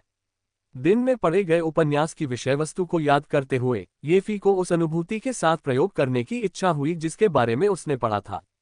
उसने अपने हाथ का इस्तेमाल करने के बारे में सोचा, लेकिन उसे तुरंत सिकी की सलाह याद आ गई। उसने इस प्रलोभन का विरोध किया, उसका शरीर इतना तनाव नहीं झेल सकता था। इसे अनदेखा करने का निर्णय लेते हुए ये फी ने शॉवर चालू कर दिया, लेकिन इससे पहले कि वह नहा पाता, बाहर से आती आवाजों से चौंक गया। ये युनकी जल्दी से नहाकर सोने की तैयारी कर रही थी, तभी उसने किसी को अपने बेडरूम में आते देखा। उसने सोचा कि ये फी फिर से परेशानी खड़ी कर रही है, लेकिन गौर से देखने पर उसे पता चला कि यह उसकी तीसरी बहन, ये यूनयिंग थी। हैरान होकर उसने पूछा, तीसरी बहन, क्या तुम्हें स्कूल नहीं जाना चाहिए? तुम यहाँ क्यों आए हो? Yi Unaying a user Samaya Passimi Zile Mem Jira Eka Visvavijalaya Mem Apain Tisare Vasa Mem Thi, Usan Tina Dina Pahale Hai Kaksayam Suruki Theme, Ora Kumki User Dina Saptahanta Nahim Ta, Uniki Ko Askaya Huaki Vaha Akanaka Yaham Kyom Agai, Yi Unaying a Muskarai, Mame Tumhem Ora Tumher Choke by Ko Dekan Ithi, Use Akiri Bara Deke Hu Kafi Samaya Hogaya Hai, Ora Muje Usaki Bahuta Yada Arahi Hai. Fira vaha uniki koyi fiki kame memla gai, ham, chota by kaham hai, yi unaying a ni jaba yi fiko andara 8 deka to use nahim deka, isili usan askaya she pucha. यूनकी अपनी सीधी सादी तीसरी बहन से थोड़ा चिढ़कर बोली, चूंकि वह अपने शयन कक्ष में नहीं है, तो वह अभी भी नहा रहा होगा। ठीक है, मैं उसे ढूंढने जाऊंगी, ये यूनयिंग ने कहा और बाथरूम में जाने के लिए तैयार हो गई। यूनकी ने उसे रोकते हुए कहा, लेकिन वह तो शौवा में है। तो क्या हुआ? क्या हम पहले भी अक्सर साथ नहीं नहाते थे? ये यूनयिंग ने कंधे उचका दिए। मैंने तुम दोनों को बड़े होते देखा है, इसमें चिंता की क्या बात है? अपनी बहन येफी को देखने के लिए इतनी उत्सुक देखकर यूनकी को जलन हुई, क्योंकि उसे पता था कि ऐसा इसलिए था क्योंकि उन्होंने बहुत समय से एक दूसरे को नहीं देखा था। अचानक उसे येफी की कही हुई बात याद आ गई जो उसने यूनयिंग के बारे में कही थी, और उसने उसे थोड़ा चिढ़ाने का फैसला किया, क्योंकि उसे पता था कि उसकी बहन असल में नाराज नहीं होगी। इसलिए उसने यूनयिंग से कहा, तीसरी बहन, क्या तुम्हें पता है कि भाई ने तुम्हारे बारे में पहले क्या कहा था? क्या तुमने अभी मेरा जिक्र किया? ये यूनयिंग खुश दिखी। मुझे पता था, छोटा भाई भी मुझे याद करता है। बिल्कुल नहीं, मैं अभी उससे मिलना चाहती हूँ। हालांकि ये यूनकी 10 साल से भी ज्यादा समय से मार्शल आर्ट का अभ्यास कर रही थी, फिर भी उसकी ताकत उसकी 3 साल बड़ी बहन के बराबर कैसे हो सकती थी? यूनयिंग उसे तुरंत बाथरूम की तरफ खींच ले गई। लाचार होकर उसने येफी की आवाज में कहा, तीसरी बहन, क्या उसे लड़की भी माना जाएगा? क्या कहा तुमने? ये यूनयिंग अचानक पलटी और अपनी छोटी बहन को घूरने लगी। उसे अपने रूप और फिगर पर पूरा भरोसा था, और वह हमेशा अपनी माँ और 2 बहनों के बाद खुद को दुनिया की चौथी सबसे खूबसूरत महिला मानती थी। वह कैसे बर्दाश्त कर सकती थी कि कोई कहे कि वह लड़की जैसी नहीं दिखती? Yi uniki a kambita raha gai, halamki unaying a yi fiko maran she hakeka rahi thi, leki na jababata user para arti thi, tavaha pish nahim hatati thi, vaha aksara apani choti bahana ki naitambom paravara karak unhem kota pahamka deti thi, usan jaldi she samajaya, by ni abi yahi kahata, maim tabasa yahi dohara rahi thi. क्या इस बदमाश ने मेरे बारे में ऐसा कहने की हिम्मत की? ये यूनयिंग गुस्से से भड़क उठी। बिल्कुल नहीं, मुझे जाकर उसे सबक सिखाना होगा। यूनकी से एक शब्द भी कहे बिना वह बाथरूम में घुस गई। उनकी बातचीत सुनकर येफी को अंदाजा हो गया कि उसकी बहन अंदर घुसने वाली है। वह जल्दी से कोने में छिप गया और अपने अभी भी जिंदादिल दोस्त की तरफ देखने लगा। जैसे ही यूनयिंग ने दरवाजा खोला, उसने झट से उसे दोनों हाथों से ढक लिया। असल में यूनयिंग बस गुस्सा होने का नाटक कर रही थी। हालांकि उसे ये सुनना अच्छा नहीं लगा कि वह लड़की जैसी नहीं लगती, लेकिन जब परिवार की तरफ से यह बात आई तो बात अलग थी। उसके जल्दी से घर आने का मुख्य कारण अपने छोटे भाई से मिलना था, जिसे उसने 2 महीने से नहीं देखा था, और वे पहले भी बिना किसी हिचकिचाहट के साथ नहा चुके थे। ये फीको कोने में दुबका हुआ दयनीय भाव से देख यूनयिंग खुद को रोक नहीं पाए और जोर से हंस पड़ी। ये छोटा भाई बहुत मजाकिया था। उसका उसे मारने का कोई इरादा नहीं था, तो फिर वह इतना डरा हुआ क्यों था? हंसते हुए उसने कहा, ठीक है, मैं तुमसे नाराज नहीं हूं। तुम बहुत डरे हुए लग रहे हो। ये फीके कोने में छिपने की वजह ये नहीं थी कि उसे डर था कि यूनयिंग उसे मार देगी, बल्कि इसलिए कि वह नहीं चाहता था कि वह उसकी सख्त चीज देखे। अब जबकि उसने उसे चौंका दिया था, वह पहले ही व्यवहार कर चुकी थी, हालांकि उसने अभी भी अपने हाथों से उसे नहीं छोड़ा था। शरारत से मुस्कुराते हुए उसने कहा, अगर तुम नाराज नहीं हो तो पहले तुम जा सकती हो। मैं यही काम खत्म करता हूं और हम बाहर बातें कर सकते हैं। यूनयिंग ने हंसते हुए कहा, क्यों छोड़ो, मैं भी नहा लेने की सोच रही थी। तुम नहाते हुए मेरी पीठ भी साफ कर सकते हो। ये फी के जवाब का इंतजार किए बिना उसने अपने कपड़े उतारने शुरू कर दिए। सच कहूं तो हालांकि ये यूनेन का व्यक्तित्व लड़कों जैसा था, जैसा कि उसने खुद दावा किया था, वह वाकई एक बेहद खूबसूरत महिला थी। उसका रूप और फिगर उसकी दोनों बहनों से कम आकर्षक नहीं था। ये फी ने पहले इस पर ध्यान नहीं दिया था, लेकिन अब उसे कुछ अलग सा महसूस हो रहा था। जैसे जैसे ये यूनाइन के कपड़े एक एक करके उतरते गए, ये फी की सांसें कुछ तेज हो गईं, खासकर जब उसने अपनी ब्रा का हुक खोला और उसके बड़े बड़े सफेद खरगोशों का जोड़ा बाहर उछलकर लगातार लहराने लगा। ये फी खुद को रोक नहीं पाया और देखता ही रह गया। उसकी नजरें उन खूबसूरत चीजों पर टिक गईं। वे इतने परफेक्ट, गोल और बड़े थे, जिनमें किसी भी तरह की कोई ढीलापन नहीं था, मानो सफेद जैद से बने दो कटोरे उसकी छाती पर उल्टे रखे हों, जिनमें से हर एक के ऊपर एक युआन के सिक्के से थोड़ा बड़ा गोल हल्का लाल निशान था और हल्के लाल रंग के बीच में मूंगफली के आकार का एक उभार। ये फी को नीचे फिर से हलचल महसूस हुई। उसने जल्दी से अपना सिर घुमा लिया और देखने की हिम्मत नहीं जुटा पाया। ऐसा लग रहा था कि वह नीचे छोटा नहीं था और उसके हाथ उसे ढक नहीं पा रहे थे। अगर उसकी तीसरी बहन ने देख लिया तो बहुत शर्मिंदगी होगी। ये सोचते हुए वह घूम गया, दीवार की ओर मुंह करके स्थिर खड़ा रहा और अपना ध्यान भटकाने के लिए आज ही सीखा हुआ गणित का सूत्र दोहराने लगा। हाँ हाँ, तुम क्या कर रहे हो? दीवार की ओर मुंह करके अपने कर्मों पर विचार कर रहे हो? चलो मेरी पीठ पर मालिश कर दो। जैसे ही येफी अपने भटकते विचारों पर काबू पाने के लिए गणित के सूखे सूत्रों का इस्तेमाल कर रहा था, यूनेन की आवाज किसी राक्षस की तरह गूंजी। येफी को पता था कि वह इससे बच नहीं सकता, हालांकि वह अनिच्छुक था। खुशकिस्मती से उस समय यूनेन उसकी ओर पीठ करके खड़ी थी, इसलिए अगर वह सावधान रहा तो सब ठीक रहेगा। कांपते हुए येफी पीछे से यूनेन के पास पहुंचा, उसकी चिकनी पाउडर जैसी गोरी पीठ और उसके गोल मटोल नितंबों को, जो दो पूर्णिमाओं जैसे थे, निहारता रहा। उसकी सांसें फिर से तेज हो गईं और नीचे एक स्प्रिंग की तरह उछलकर सीधे यूनेन के आकर्षक भरे पूरे नितंबों की ओर इशारा करने लगा। उस पल येफी के मन में भी आगे बढ़कर उसे दबोच लेने का आवेग आया, लेकिन अंततः प्रलोभन पर तर्क की विजय हुई। चूंकि वहां एक शरारती आदमी खड़ा था, येफी ने यूनेन के ज्यादा पास जाने की हिम्मत नहीं की। उसे डर था कि कहीं ये चीज गलती से उसे छू न ले। वह उसके पीछे थोड़ी दूरी पर खड़ा रहा और उसकी कोमल जेड जैसी पीठ को धीरे से सहलाता रहा। येफी के नीचे का एहसास थोड़ा असहज हो गया। यूनेन ने आराम से अपनी आंखें बंद कर ली और आग्रह किया, छोटे भाई थोड़ी ताकत लगाओ।